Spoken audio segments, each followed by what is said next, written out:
केशव प्रसाद मौर्य जी पधार चुके हैं। मैं चाहूंगा एक बार करतल ध्वनि से उनका स्वागत कीजिए, अभिनंदन कीजिए, अभिवादन कीजिए।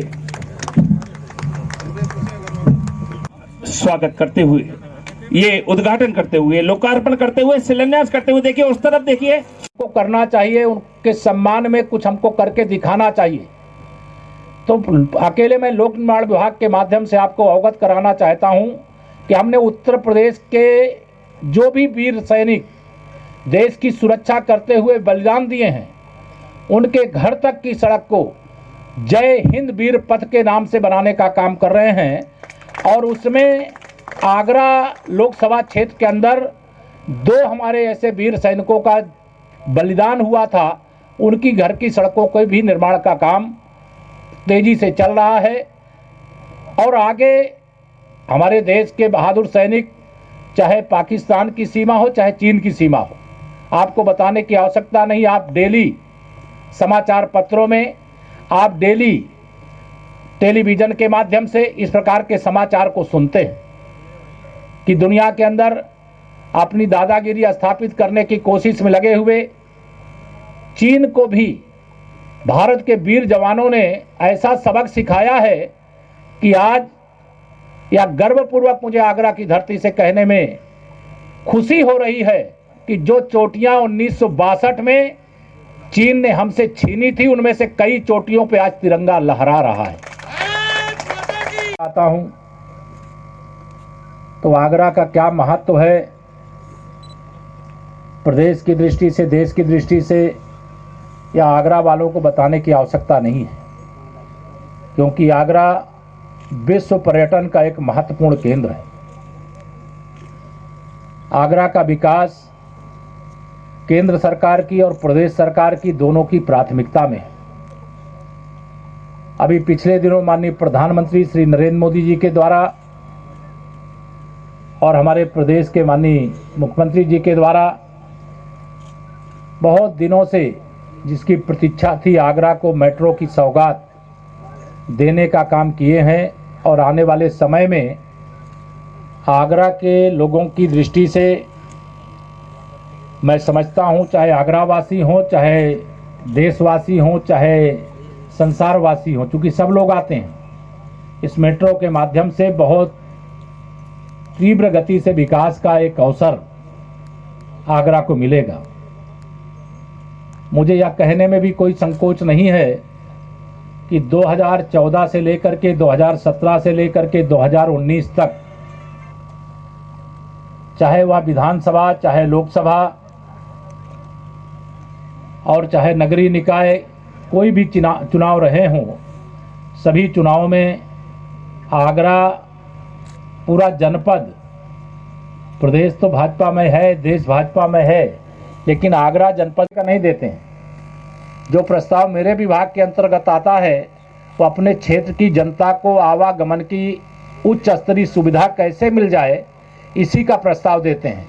तो वह चाहे सेतु हो, चाहे सड़क हो, मैं आपको आश्वस्त करना चाहता हूं कि आपने जो प्रस्ताव दिए हैं उनको भी, और जो प्रस्ताव भविष्य में आप देंगे उनको भी प्राथमिकता के आधार पर मंजूरी देने का काम किया जाएगा। यह भी मैं यहाँ पर आज कह करके जा रहा हूँ।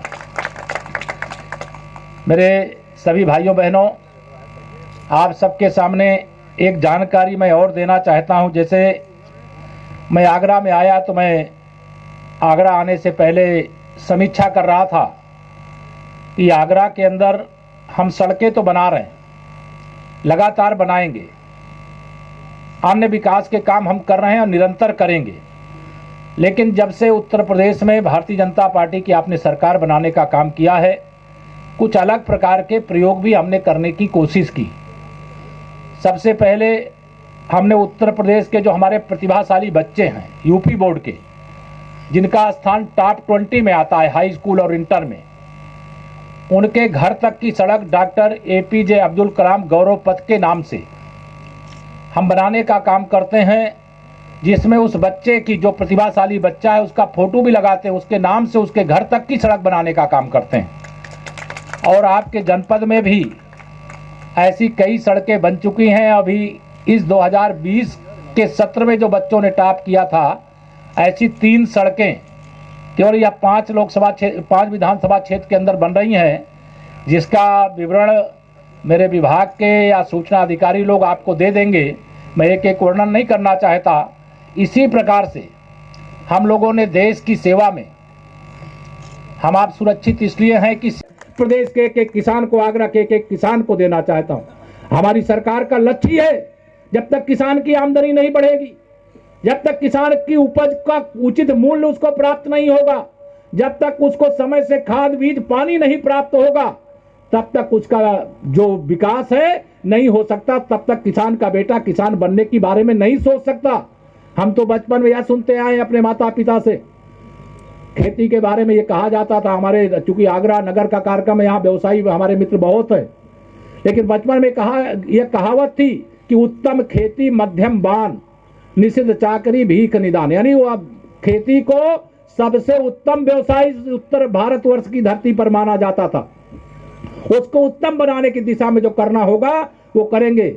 और ये जिनको मैं आज, मुझे कहने में कोई संकोच नहीं, 2 लोगों को आप अचानक बुला करके अगर पहले से बता देंगे तो शायद वो देख करके आएंगे। राहुल गांधी जी को, अखिलेश यादव जी को, दोनों लोगों को बुला लीजिए। अगर धनिया के पेड़ में और गाजर के पेड़, उसके पत्ती का अंतर ये पहचान लेंगे तो मैं मानूंगा कि वास्तव ये किसान के बारे में कुछ जानते हैं। नहीं जान सकते, इनको मालूम ही नहीं है खेती क्या होती है। खेती की निराई गुड़ाई बुआई सिंचाई कटाई मड़ाई क्या होती है, इनको कभी इन्होंने किया नहीं है। ये केवल राजनीतिक लाभ के लिए इस प्रकार की कोशिश कर रहे हैं कि किसानों को गुमराह करो, शायद इसके बीच में से रास्ता निकल आए। लेकिन इनका रास्ता तो देश की जनता ने बंद कर दिया। 2014 से बंद हुआ है, अभी 2022 तक के लिए तो बंद है ना। तो मैं इन सबको कहना चाहता हूं, इसलिए आप सबके बीच में आज यहां पर आने का मौका मिला। जो भी मुद्दे हैं, भारत सरकार के वरिष्ठतम मंत्री लगातार किसानों के प्रतिनिधिमंडल से बात कर रहे हैं और किसानों की समस्याओं का समाधान हमारी सरकार की प्राथमिकता थी, है और रहेगी।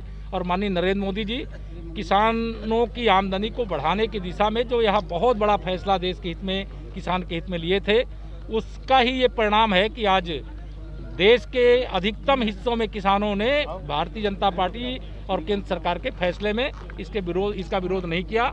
सपा के कुछ पंचर साइकिल के साथ कहीं कहीं कुछ लोग दिखाई दिए, लेकिन वो पंचर साइकिल बचाए नहीं तो टुकड़े टुकड़े कर देगी जनता, और वह 2022 में भी उनका पता नहीं। यादव उन्नाव तक साइकिल यात्रा निकालने जा रहे थे, अपनी किसान यात्रा निकालने जा रहे, इस पे आप क्या कहेंगे? आप सब पत्रकार मित्र उनके साथ चले गए, इसलिए घर से बाहर 4 साल बाद 1 घंटे के लिए निकले थे।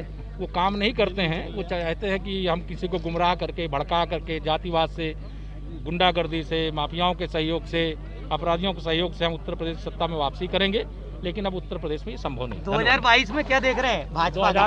2022 में फिर से एक बार 300 से अधिक सीटें जीत करके भाजपा फिर सरकार बनाएगी।